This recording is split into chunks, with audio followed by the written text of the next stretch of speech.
la proveniencia, digamos, del sistema educativo de donde viene el alumnado que nosotros acogemos. Hemos agotado un poco los currículos que vamos a analizar a estos países. Bueno, antes lo veíamos, claro, antes los veíamos, que son Argentina, Brasil, Chile, Ecuador, España y Portugal, ¿no? España y Portugal para dar un cuadro de lo que sería iberoamericano. Los objetivos de este estudio, o fundamentalmente lo que vamos a intentar hablar aquí, son tres.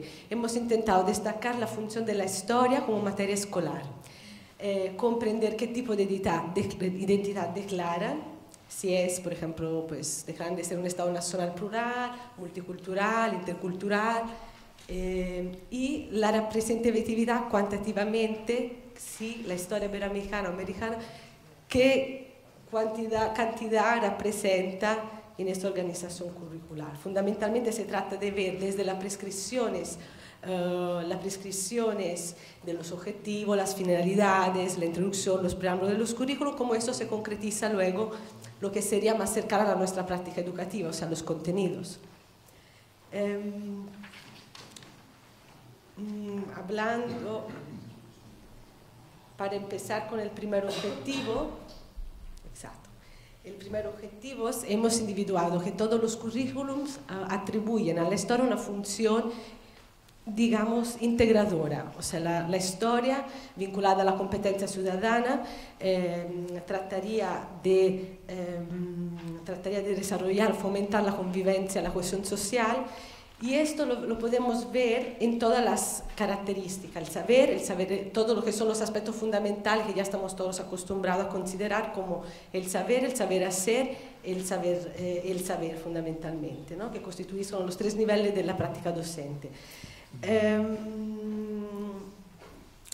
Tanto en el saber ser, con la vinculación de la historia a la competencia ciudadana, en el saber hacer, los procedimientos que derivan de la misma metodología histórica, hacen que la historia tenga un valor proactivo.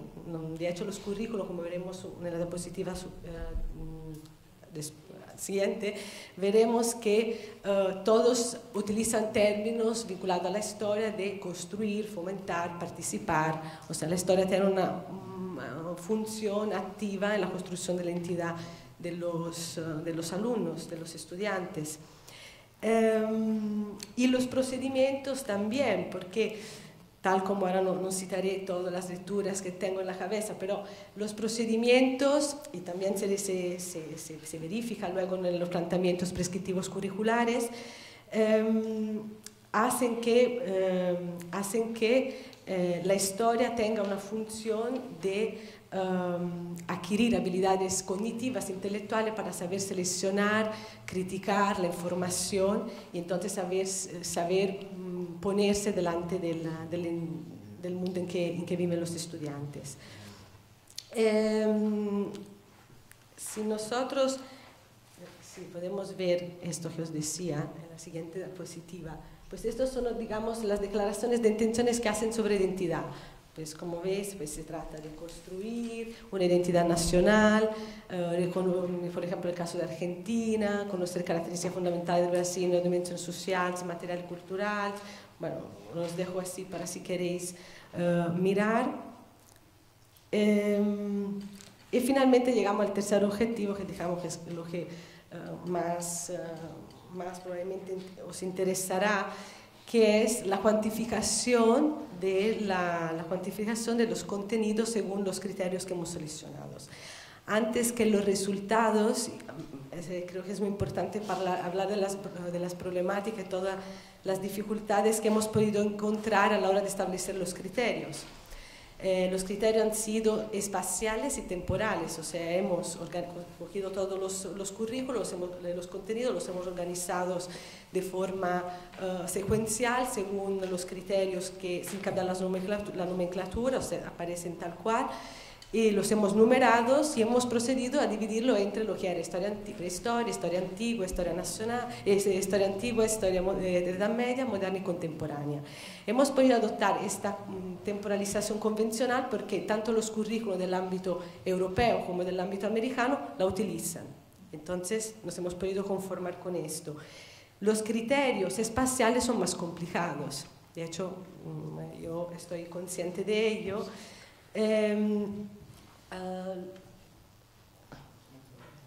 Sí. Los criterios espaciales son más complicados. Nosotros hemos considerado, digamos, historia americana, aquellos contenidos que hacen referencia en general a América, ¿no? Cuando hablan, por ejemplo, pues el poblamiento de América, la conquista de América, pues entonces los hemos contabilizado como temas que tienen que ver solo con América, porque tienen, según nuestra interpretación un poco cualitativa, que ver no tanto con la visión europea, sino que están vinculados solo a América. Hemos considerado a su vez historia nacional, por ejemplo, cuando un país americano nombra un fronterizo, nosotros lo hemos considerado, por cuestiones bélicas de formación del territorio, lo hemos considerado historia nacional, porque tiene que ver con el país analizado, no tiene que ver con un conjunto de historia americana. Iberoamericanos son evidentemente los temas relacionados que nos acercan entre ultraocéano y la historia europea finalmente, bueno, los contenidos que tienen a que ver que tienen que ver, por ejemplo, la ilustración, para poner un ejemplo, cuando hablan de la ilustración, los cambios, las guerras durante la Edad Moderna, bueno, todos esos aspectos que no tienen nada que ver ni con América, los hemos considerado los europeos, y finalmente la historia del resto del mundo, le hemos llamado resto del mundo, historia universal. Y este criterio ha sido considerado según dos aspectos. Uno, temático, por ejemplo, cuando un contenido se refiere al descubrimiento, a las aportaciones del teléfono, del telégrafo en la sociedad. Pues esto por tema lo hemos considerado una cosa que involucra más o menos toda universalmente. Y luego cuando hace referencia propiamente a temas que no tienen nada que ver ni con los dichos anteriores, o sea, con África, con China y así. Realmente esta categorización ha sido más compleja de lo que parece, porque imaginaros todo lo que discusiones y discusiones que así resumidas quedan como demasiado sintético y quizás simple, pero hemos intentado coger categorías que son empleadas en los libros de texto, o sea que los propios libros de texto fomentan esta historia de Europa, historia de Latinoamérica. Entonces hemos intentado hacer a través de los contenidos curriculares de libros de texto, enlazarlos de manera que se viera qué es lo que se entiende por historia de Europa.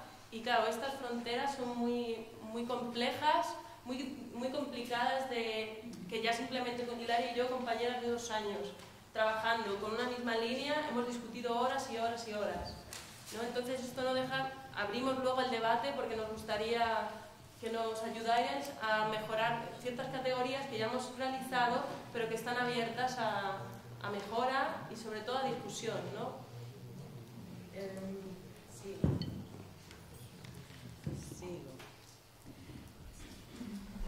Yo os quería enseñar unos ejemplos, por ejemplo, ¿no? Para que veáis con transparencia científica, para que veáis cómo, sí. Por ejemplo, este es el currículo de Argentina, de séptimo. Entonces, en el segundo punto, pues las sociedades antiguas, estudio de 2 casos. Esos 2 casos lo tendrían que escoger por indicación del mismo currículo, entre, por ejemplo, la egipcia, la mesopotámica, las tradicionales que nosotros estudiamos, y una americana. Pues este tipo de contenido lo hemos contabilizado 2 veces. Uno para la historia americana y uno para la historia universal. Y abajo, por ejemplo, el siguiente, el mundo feudal a partir del siglo XVI, el surgimiento y el desarrollo de las ciudades. Pues esto lo hemos considerado, como os decía, un tema de historia europea, que tiene que ver con Europa. Pues tengo más ejemplos, pero no creo que tenga tiempo. Por ejemplo, este es el currículum brasileño. conquista y preservación del territorio brasileño por los portugueses. Esto nosotros, que sería posiblemente un tema de iberoamericano, lo hemos considerado nacional, porque la misma eje temático nos recuerda que estamos hablando del proceso de constitución de la nación y del Estado. Entonces esto hace parte de la historia nacional. Y bueno, como resultados fundamentales, como de esperar, ¿no? Los contenidos iberoamericanos se concretizan en el momento de la conquista, de la colonización, los temas americanos en vez en las sociedades precolombinas, los procesos de independencia dependen, a veces son nacionales, a veces son iberoamericanos, fundamentalmente se consideran como los elementos de la formación nacional. Y cuanto a los temas de actualidades, pues los desafíos de la sociedad americana frente como países subdesarrollados frente a la reivindicación de los países desarrollados. Esto, para que tengáis una idea, estos son los gráficos. Sí.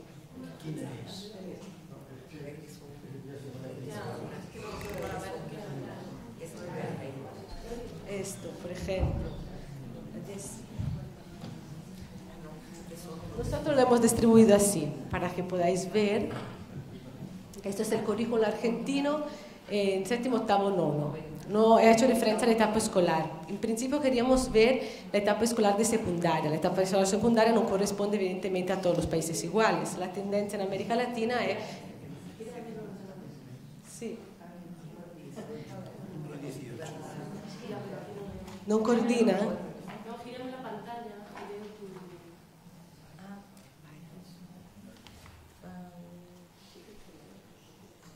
Bueno, podría ser igual, también el portugués es lo mismo.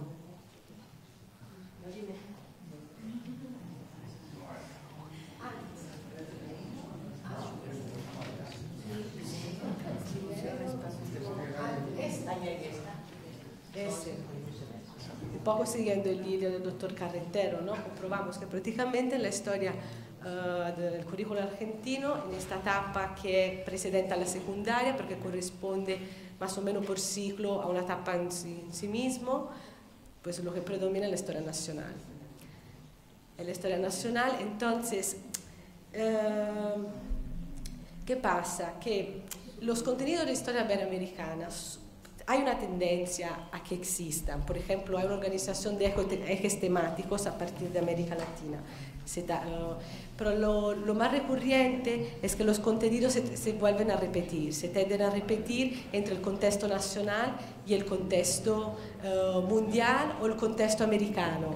O sea, no hay, a partir de las prescripciones, el saber hacer y el saber ser que indican la parte prescriptiva de los currículos, esto no tiene un seguimiento luego en la concretización de los contenidos. Para hacer una historia transnacional había probablemente que cambiar toda la manera de organizar los contenidos, que no sean enciclopédicos, que no hayan indicaciones que sean repetitivas en este sentido, ¿no? Se puede, por ejemplo, averiguar, como en el caso concreto de Argentina, hay algunos temas concretos de América o Iberoamérica, pero estos casos se aíslan en el conjunto de la historia nacional. Entonces, es como eso, se vuelven a repetir los conceptos entre ellos. Si vamos más abajo, pues esto es de Ecuador. Por ejemplo, Ecuador es el currículum que tiene una tendencia más abierta, digamos, a una perspectiva americanista, pero sin embargo muy atacado respecto a los europeos. Entonces el conglomerado americano sirve para reivindicar de alguna forma la propia, pues no sé, se pueden, mira Virginia, puedes pasar unas cuantas diapositivas para que se vea un poco el conjunto. Aquí realmente es bastante complejo todo lo que queremos explicar, manteniendo, o sea, contando el tiempo y demás, pero sobre todo era de cara a las intenciones o los objetivos del proyecto, era un poco contabilizar qué prioridad se da en un currículum a la historia nacional, a la historia, o sea, para ver esta identidad de cómo vemos al otro, si a través de los contenidos hay una intencionalidad de empatía a través de los contenidos. Si yo sé más de Europa, sé más del mundo, puedo tener más empatía hacia mi compañero de Ecuador, yo que soy madrileña, ¿no? Es un poco a través de los contenidos cómo podemos reforzar esta convivencia. Y a partir de ahí decidimos categorizar, pues, qué historia se enseña. Si enseña historia nacional, se hace historia europea, se hace historia americana. Aquí en España tenemos una tendencia a hacer una historia de España, o aquí Cataluña, España, Europa y el mundo. Existe igual, tenemos un contacto con España, Iberoamérica, Portugal también incluso. Entonces, todos estos gráficos será que la tendencia normalmente es que hay más historia nacional, luego partiendo de lo local o lo global se intenta hacer un equilibrio entre historia nacional, historia americana y la historia del mundo. Vamos a los retos que supone este estudio y volvemos un poco a lo que ha iniciado en el debate Mario Carretero, y ahora abrimos un turno de preguntas. Y lo que yo quería incidir turno de preguntas si hay tiempo, y lo que queríamos incidir con esta realidad es somos una segunda generación de didáctica y nos encontramos con una problemática continua desde los años 70 prácticamente, que es necesitamos una relación más directa entre lo micro y lo macro.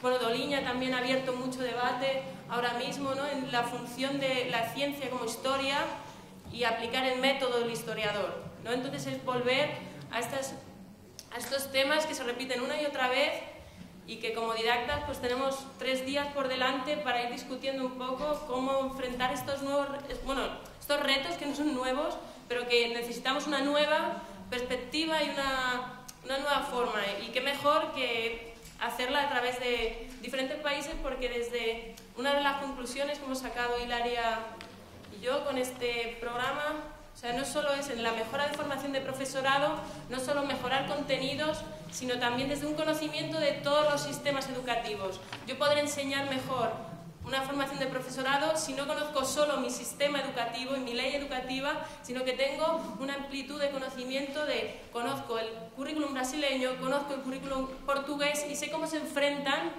a contenidos y a realidades y a contextos diferentes al mío.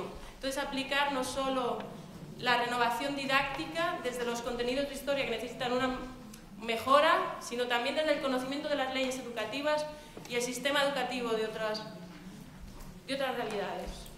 Y bueno, paso la palabra al director de la mesa. Bueno, muchas gracias, Virginia y Hilaria.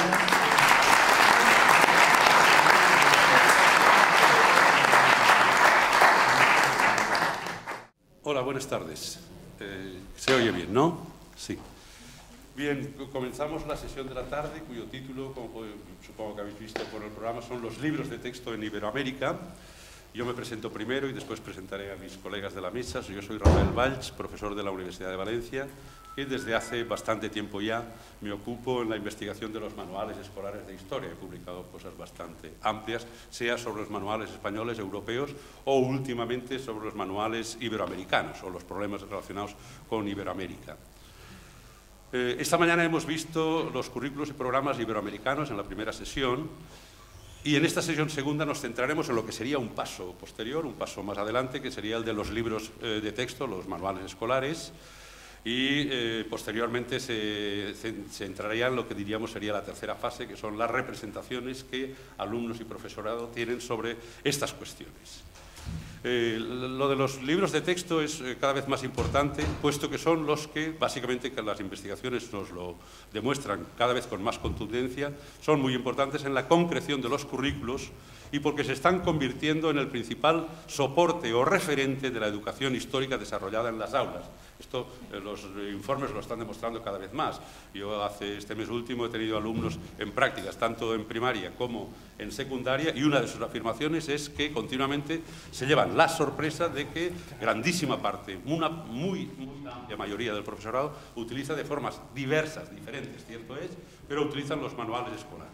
Su presencia, por lo tanto, la de los manuales escolares en las aulas, está creciendo en todas partes y posiblemente también está creciendo, para bien y para mal, eso habría que no es objeto de nuestra atención hoy, pero está creciendo la dependencia del profesorado respecto de los libros de texto. Es un tema que dejo aparcado, que en algún momento habría que analizar.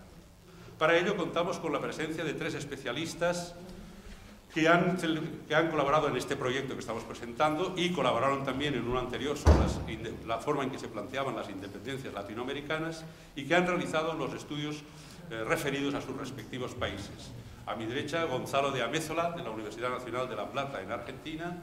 A la izquierda, Rosmarie Terán, de la Universidad Andina Simón Bolívar, con sede en Ecuador y ubicada concretamente en Quito. Y a mi lado a la izquierda ahora, Tania Braga, de la Universidad Federal de Paraná, en la ciudad de Curitiba y por tanto perteneciente a Brasil.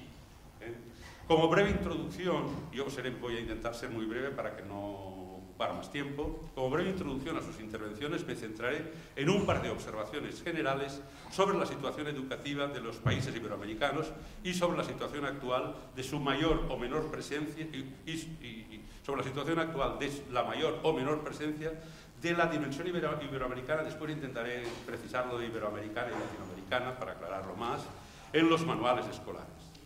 La primera consideración es que la situación educativa general en estos países tiene bastantes similitudes con la española, tanto en sus recientes reformas curriculares, desde 1990 hasta la actualidad. Yo ahora que contrasto esto, y Mario Carretero supongo que lo está viendo lo mismo, hay digamos, casi continuidad entre las reformas y los objetivos que se plantean en unos lugares y en otros, ¿no?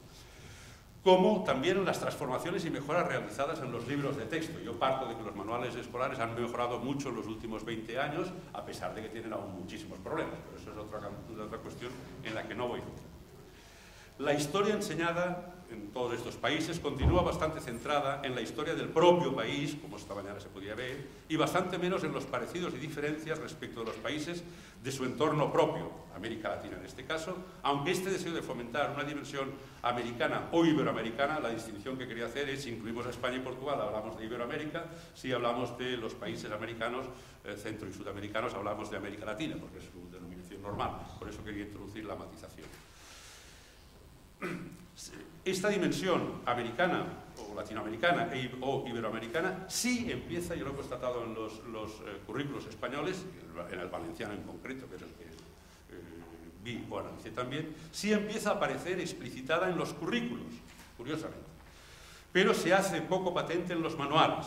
Si lo comparamos, por ejemplo, claro, esta es una comparación un poco excesiva, pero si lo comparamos, por ejemplo, con la dimensión europea de los manuales españoles y portugueses, que es infinitamente más amplia que la presencia, digamos, de esta dimensión iberoamericana. Por lo tanto, es un reto a conseguir, es un reto a ampliar desde mi perspectiva, ¿no? Esto nos lleva a la consideración, como segundo aspecto que quería abordar, a las dimensiones regionales, defino como regionales, entrecomillados si se quiere, no en el sentido de que quedamos dentro de un país, en España por ejemplo las regiones, sino en el sentido del mundo, en el sentido amplio, en el sentido de un conjunto de países con características propias que las conectan históricamente, socialmente o culturalmente y que desean aproximarse en su conocimiento mutuo o recíproco. Por ejemplo, como estaba hablando anteriormente, la dimensión europea o la iberoamericana o la que está empezando a aparecer, yo estoy en un proyecto europeo al respecto y ya se está comenzando a hablar de ella, la dimensión mediterránea en el sentido de norte-sur, ¿no? Por citar aquellas 3 que nos son más próximas y conocidas. Todas ellas suponen un intento de superar el marcado enfoque nacional de la enseñanza de la historia que vimos anteriormente, en la sesión cuando se habló de los currículos, y de proponer otro enfoque más amplio, más internacional, que aunque no sea plenamente mundial, se acerca más a este ideal planetario, sin caer, en mi opinión, en las abstracciones excesivas que este enfoque mundial suele comportar, al menos hasta el momento. Estas dimensiones regionales son un proyecto en construcción y nosotros queremos colaborar en su desarrollo, en el incremento de esta dimensión latinoamericana y más precisamente iberoamericana, por considerar que es muy positivo en la enseñanza de una historia más abierta, más multicultural y más aproximadora de los pueblos y países con los que tenemos más cosas y vivencias en común. No niego la dimensión mundial, sino que, digamos, sería un paso intermedio más realista en su desarrollo. El proceso de construcción de esta dimensión iberoamericana es un proceso largo y un reto también que requiere voluntad y trabajo por parte de todos los involucrados en las tareas educativas y que puede tener momentos de avance y también de estancamiento o incluso retroceso. Como anota Gonzalo de Amézola en su texto para este proyecto, es un proceso con luces y sombras. Y ya nada más. Paso la palabra a los ponentes que dispondrán de, vamos a organizar la sesión con 15-20 minutos para cada ponente, de forma que a las 5:30 podamos hacer el descanso marcado, establecido por la organización. Cada uno tendrá 15-20 minutos para así, después de sus intervenciones, poder acabar a la hora pertinente y poder contar con tiempo suficiente para las preguntas o aclaraciones solicitadas por los presentes. Y paso la palabra ya a Gonzalo de Amézola. Digo simplemente unas poquitas cosas de él. Es profesor titular de la Universidad Nacional de La Plata, donde está a cargo de la Cátedra de Didáctica Específica y Prácticas de la Enseñanza en Historia, y de la Universidad Nacional de Quilmes, donde su materia es Memoria, Historia Reciente y Educación. Es investigador de la Universidad Nacional de La Plata, donde actualmente dirige el proyecto Las narraciones sobre la última dictadura militar en la historia argentina, y dirige una revista muy importante para nosotros, que es la revista de Clio y Asociados. Bueno, muchas gracias. Agradezco al doctor Valls y al doctor Prats esta invitación que me permite regresar a esta hermosa ciudad tan bonita y tan cara para los argentinos. Y bueno, voy a cara en el sentido de querida, el otro también, en los dos sentidos.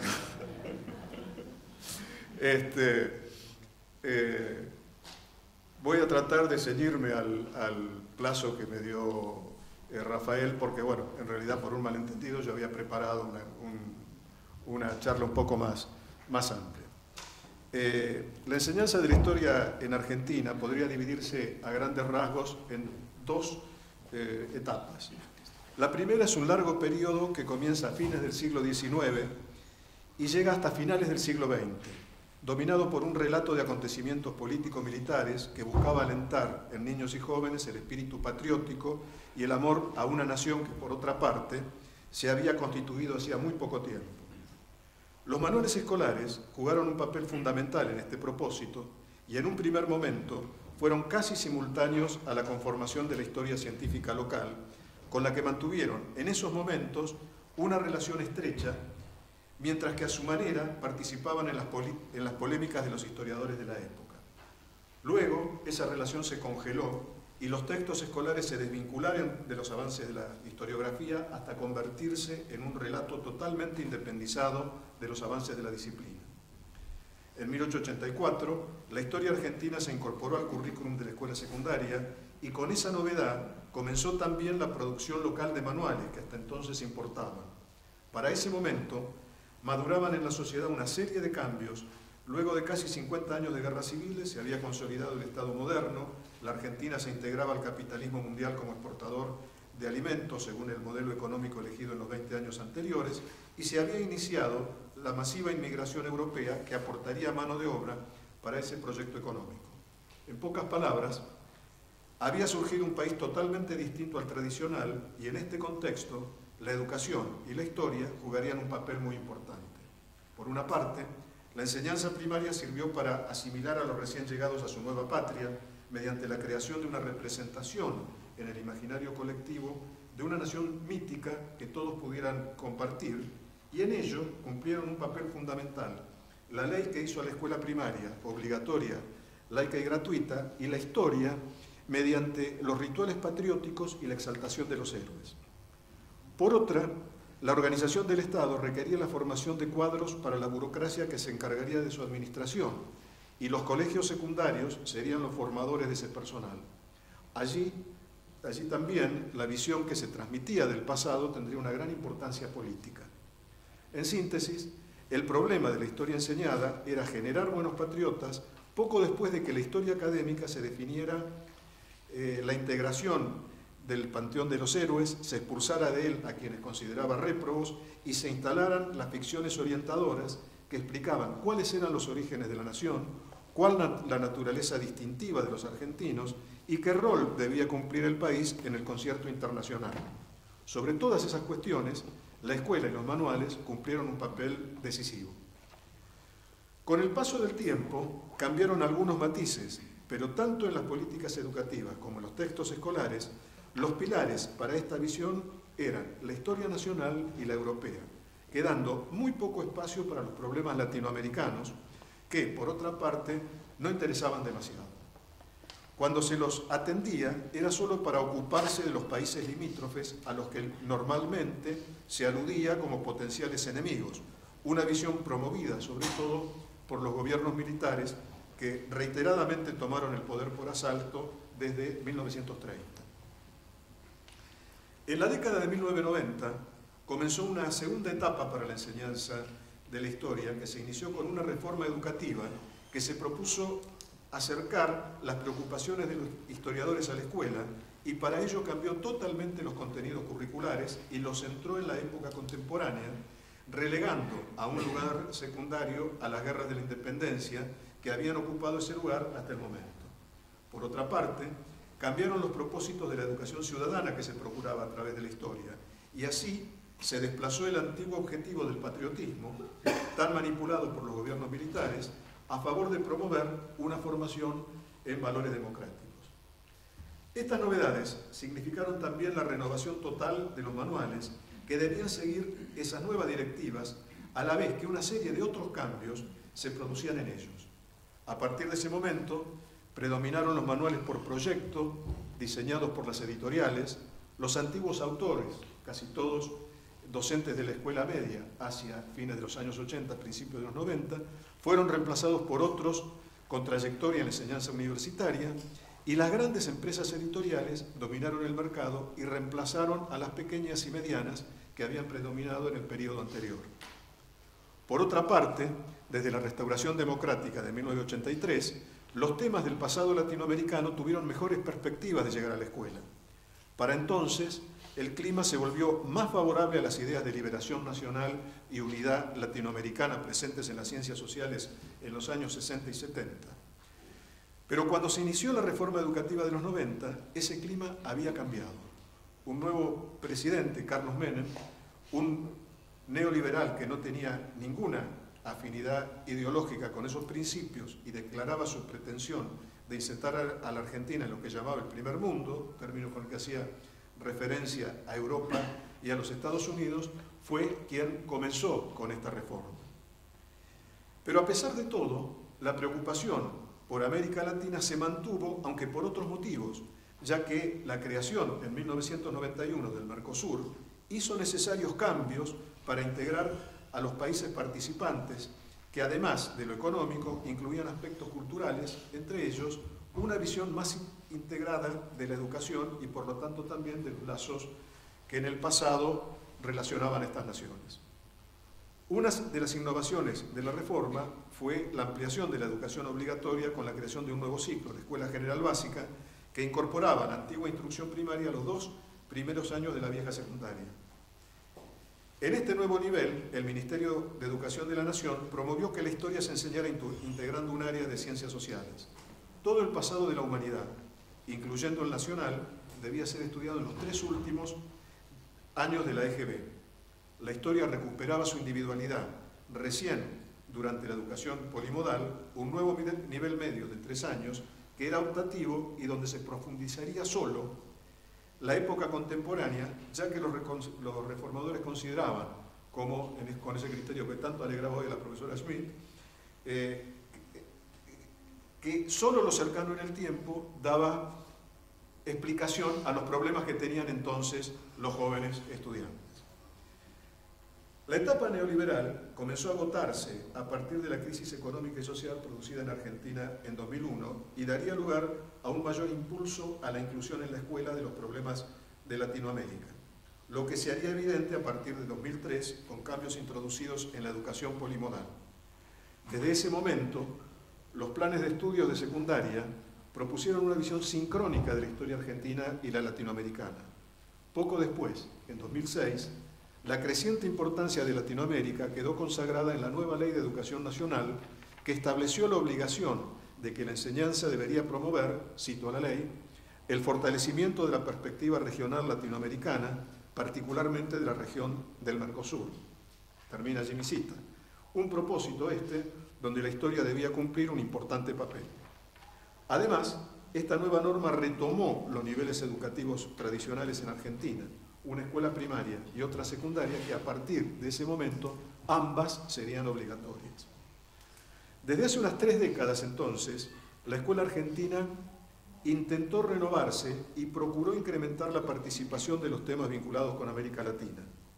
La pregunta es, ¿cómo y en qué medida estas intenciones modificaron la secular indiferencia sobre estos problemas en los nuevos manuales escolares? En términos generales, este afán latinoamericanista se resolvió con la incorporación de temas que servían para contextualizar superficialmente los acontecimientos nacionales y un radical cambio de perspectiva en los dos temas tradicionales, conquista de América y guerras de la independencia. Me voy a referir, yo creo que brevemente, a estas cuestiones. Tradicionalmente, todos los acontecimientos que se habían producido en Argentina eran tratados en las aulas como sucesos absolutamente originales y sin conexión con lo que se producían en otros países. Pero a partir de los 90, el pasado nacional comenzó a enmarcarse con los hechos que se producían al mismo tiempo en otras naciones de América Latina, especialmente lo que correspondía a la época contemporánea. Así ocurre, por ejemplo, con los gobiernos populistas coetáneos al del general Perón, de los años 40 y 50, con los desarrollistas paralelos a la presidencia del doctor Frondizi en los 50 y 60, y con las dictaduras militares de los años 60 y 70.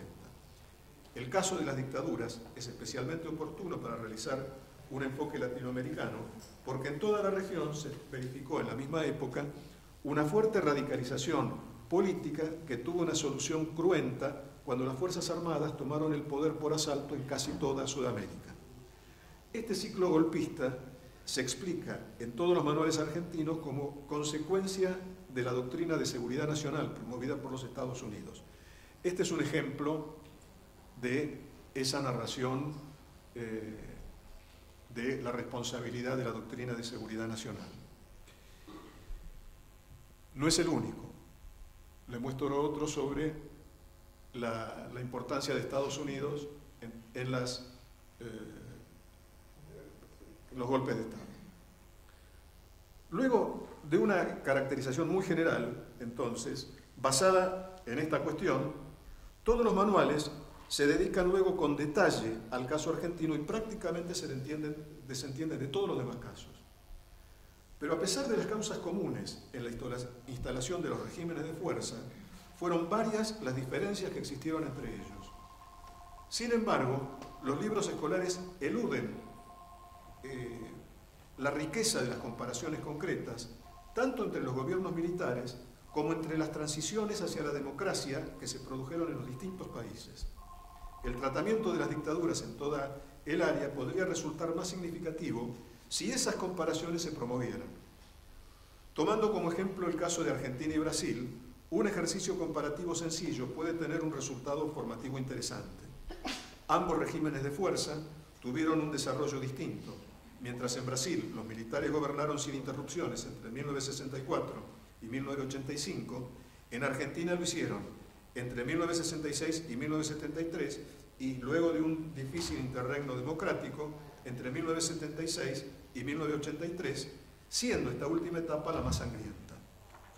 Mientras en la segunda mitad de los años 70 el régimen brasileño, luego de un periodo de dura represión, comenzó un proceso de larga, controlada y restringida apertura política, en Argentina se iniciaba al mismo tiempo una autocracia que desató un grado de coacción inédito por medio de un brutal y masivo terrorismo de Estado.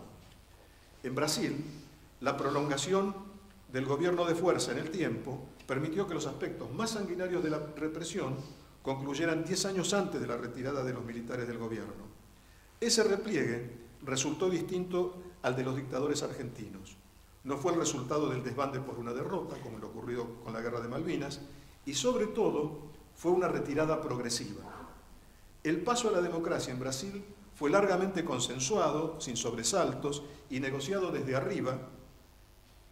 También, en consecuencia, el tema del atropello a los derechos humanos adquirió en cada caso una diferente dimensión al regresar a la democracia.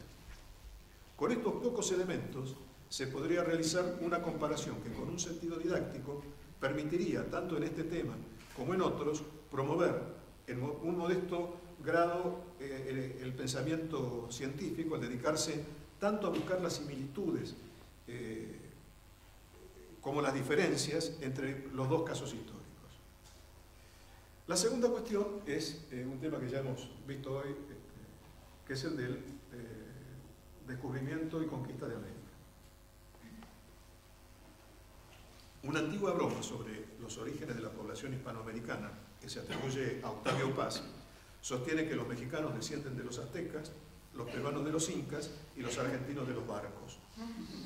Esta morada, con el tiempo, pasó a considerarse como un síntoma expresivo de la negación del pasado aborigen de mi país, una percepción que puede asociarse con las políticas de Estado durante el último cuarto del siglo XIX, cuando el general Roca terminó definitivamente con el poder de los indígenas con una cruel campaña sobre esas poblaciones en la Patagonia. Como consecuencia de la popularidad que consiguió Roca de ese modo, fue elegido presidente en 1880, año en que comenzó la etapa masiva de migración europea, y entonces sí, los argentinos empezaron a descender de los barcos. Pero el interés por los pueblos originarios locales fue también intelectual. Raúl Mandrini sostiene que los historiadores argentinos, ya sea por razones ideológicas o historiográficas, no se ocuparon de su estudio hasta hace muy poco y delegaron esa preocupación en los arqueólogos y los antropólogos. Este desapego lo atribuye sobre todo al erróneo prejuicio acerca de que constituían sociedades estáticas y que su organización económica, social y política era simple. La indiferencia por el pasado indígena se complementaba con otra característica de la sociedad argentina: la alta valoración de la herencia hispánica. Esta afinidad se consagró oficialmente en 1917, cuando el presidente Hipólito Yrigoyen instauró el 12 de octubre como Día de la Raza, una expresión que no aparecía en el decreto oficial, pero que se impuso enseguida en el lenguaje cotidiano. Con la conmemoración de esta fecha, Yrigoyen buscaba oponerse en realidad a la política norteamericanista de los Estados Unidos, de cuyos propósitos desconfiaba desde la Guerra Hispanoamericana de 1898 y desde la invasión de Panamá en 1903. Un día que resaltara la hermandad de las naciones que compartían su idioma y su cultura, pretendía promover la unión entre esos países para obstaculizar las intenciones hegemónicas norteamericanas. Pero la medida tenía también una finalidad interna. La comunidad española residente en la Argentina era en la época la segunda más numerosa detrás de la italiana y constituía el 10% del total de la población del país. Por lo tanto, con esta efeméride se reconocía también su importancia social y económica. Alrededor de 1930, el sentido del hispanismo cambió al extenderse el concepto de hispanidad. El pasado argentino fue desde el siglo XIX un campo de disputa entre el liberalismo que reivindicaba como modelos a Inglaterra, Francia y los Estados Unidos, y por el otro, una interpretación nacionalista de la historia. Pero los nacionalistas locales tenían un problema. A diferencia de sus correligionarios europeos, no reconocían un pueblo ancestral al cual filiar los valores constituyentes del ser nacional. Los indios no les parecían lo suficientemente elegantes y por ese motivo encontraron estas características del ser nacional en la unidad lingüística y religiosa que rescataban de la herencia hispánica. La crisis económica de 1929 facilitó que los grupos católicos de derecha, que despreciaban el parlamentarismo y la división de poderes, se volvieran hegemónicos dentro del nacionalismo. Y a ellos se debe la identificación de la conquista con una misión, como una misión evangelizadora. Vamos a poner un ejemplo que es posterior, un ejemplo de 1974, pero que es una explicación que retoma esta teoría de larga duración, digamos, que instalan los nacionalistas. La influencia de la Iglesia, aliada a los militares, que desde 1930 tomaron periódicamente el poder, como dije, favoreció que que la alianza entre la cruz y la espada se transformara también en un lugar común que perduró por más de 50 años. Esta interpretación, la que ustedes ven en este ejemplo, se instaló como natural y otros autores, aún sin ser nacionalistas, sostuvieron explicaciones similares. Pero lo más curioso es que los textos de historia argentina de los años 60, 70 y hasta los 80, en esos textos la narración está monopolizada por la presencia española y los aborígenes del actual territorio argentino prácticamente eran omitidos de una narración que se centraba en los blancos. Esta indiferencia contrastaba con la creciente inquietud por la cuestión en otros países como México, Perú, Ecuador y Bolivia, la que adquirió relevancia a partir de 1940 con el primer Congreso Indigenista Interamericano realizado en México, un movimiento que continuó cada vez más activo en las décadas siguientes. Si hacemos un salto, en 1992, el revitalizado iberoamericanismo español, que buscaba diferenciarse del hispanismo franquista, aunque destacando también el resultado de una cultura y una lengua comunes, promovió la celebración del 5º centenario del descubrimiento, lo que desató una controversia con los defensores de los derechos de los aborígenes. Sin embargo, las consecuencias de esta querella no fueron demasiado importantes en Argentina, donde los festejos por los 500 años se realizaron con protestas menos significativas que las realizadas en otros lugares. Finalmente, en 2007, las Naciones Unidas aprobaron una declaración sobre los derechos de los indígenas a sus tierras, su cultura y su lengua. Como consecuencia de esto y de los años del movimiento indigenista, la defensa de los pueblos originarios también en Argentina se hizo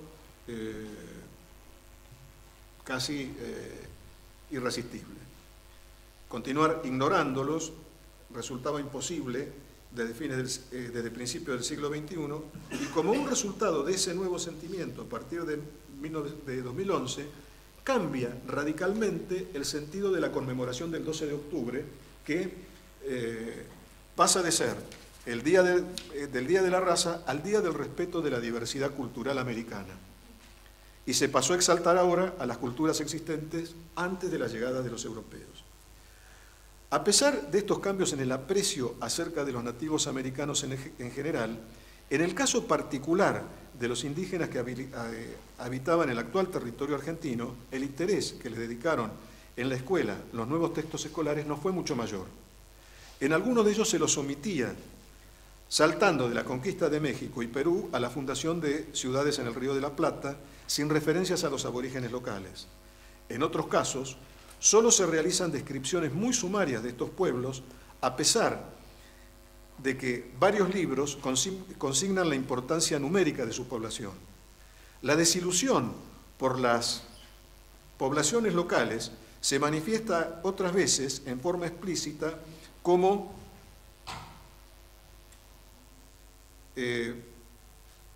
cuando luego de describir a los aztecas y los incas, un manual comienza así su tratamiento de los aborígenes argentinos. El interés de los nuevos textos está centrado en lo que uno de ellos llama las grandes sociedades. Si hay grandes sociedades, habrá otras pequeñas. Aquellas que lograron formar imperios. Por este motivo, la catástrofe demográfica del siglo XVI en México y Perú, un tema de la historiografía que estuvo ausente en los compendios anteriores a la reforma de los 90, pasa a ocupar un lugar central cuando se tratan las consecuencias de la conquista. En muchos libros, la dimensión cultural del exterminio adquiere una importancia tan grande como la dimensión material. Ahí tenemos un caso. La popularización de esta perspectiva cambió drásticamente la valoración acerca de la propagación del catolicismo, que ahora pase a considerarse como una de las causas de la crisis demográfica. Bueno, esta es una referencia, una explicación de un manual acerca del carácter de los españoles, que como verán ustedes eran buena gente. Los españoles asesinaron, reprimieron, expulsaron brutalmente a los indígenas y destruyeron al mismo tiempo sus creencias y sus religiones. Pero No lo hicieron porque fueran malos, era el siglo XVI simplemente. Esto es un manual dirigido por un destacadísimo y sofisticado historiador, que por supuesto se le debe haber pasado este tema. Un tipo verdaderamente muy valioso. Bueno, dentro de esta...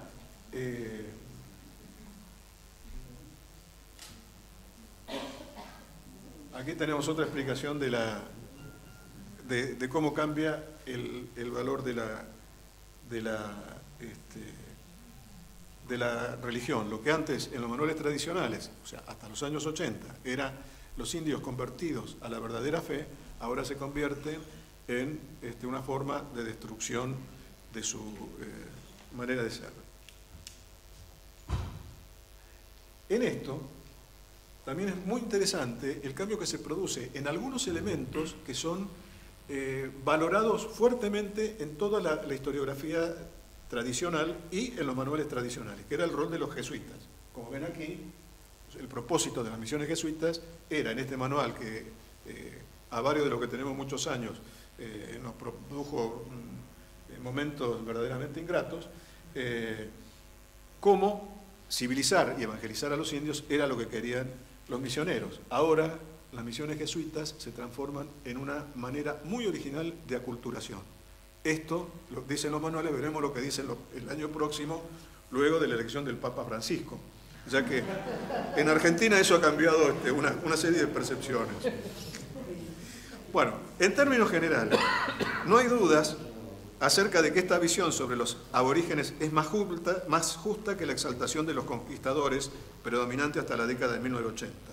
Sin embargo, la inversión de las interpretaciones preserva un defecto original que debería ser considerado: la ausencia de problematización. Si la escuela debe promover la reflexión y el pensamiento crítico, las nuevas perspectivas de la conquista solo sirven para desarrollar un sentimiento de conmiseración por la dura suerte de los pueblos originarios. Se eliminan así casi todos los elementos que serían útiles para promover el debate. La conquista pasó de presentarse con un hispanismo acrítico a una visión indigenista ingenua, cada vez más enfática, especialmente en relación con la catástrofe demográfica del siglo XVI. Esta nueva interpretación preserva, sin embargo, la forma de la anterior, en el sentido de que se trata también de una división sin matices entre buenos, ahora todos los indígenas, y malos, todos los españoles. Me falta un tema.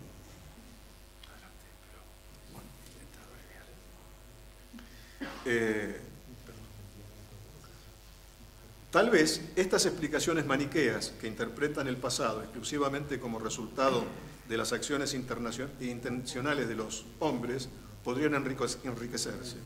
La catástrofe demográfica alcanzó a los grandes imperios que fueron vencidos por los españoles con el apoyo de pueblos indígenas dominados por aquellos o por la hábil explotación de los conquistadores de sus divisiones internas. ¿Por qué había indios que apoyaron a los blancos contra sus anteriores dominadores también indios? Además, no todos los pueblos originarios fueron vencidos. Los menos civilizados, aquellos que no preocupan a los manuales argentinos, resistieron en la selva, las praderas de América del Norte y la Patagonia. En estos últimos dos casos, los blancos tuvieron que organizar en la segunda mitad del siglo XIX verdaderas campañas de exterminio para terminar con su poderío, como la que planificó Roca. ¿Cómo se explica este fenómeno? O en otros términos, ¿cuándo terminó la conquista? Pero además muchas poblaciones originarias se han extinguido y otras van en el mismo camino. Entonces, la catástrofe demográfica ¿se debió exclusivamente a la crueldad intencional de los españoles? ¿O los blancos siguen exterminando a los aborígenes, aun cuando quieren beneficiarlos con las ventajas del progreso, como plantea, por ejemplo, Ruggiero Romano en un breve libro muy interesante, Los Conquistadores? Estas son algunas de las inquietudes que se podrían incorporar para promover una conciencia histórica más compleja entre los jóvenes. A instancias de ese cruel coordinador que tenemos, Rafael Valls, voy a saltear el tema de la independencia para concluir también con su tortura, que muchos conquistadores habrían soñado como forma de martirizar a los aborígenes. Bueno, Una cosa que podríamos decir, observo un cambio en la independencia y en la exaltación de los héroes, pasa a una historia socioeconómica, pero que no logra articular una narración significativa para la escuela. Como balance final, entonces, debo decir entonces que yo podría afirmar personalmente que la historia nacionalista que predominó hasta hace unos 30 años en la escuela se debilitó desde entonces notablemente en los diseños curriculares y que los manuales dieron en sus páginas un espacio relativamente mayor a un enfoque, digamos, latinoamericano.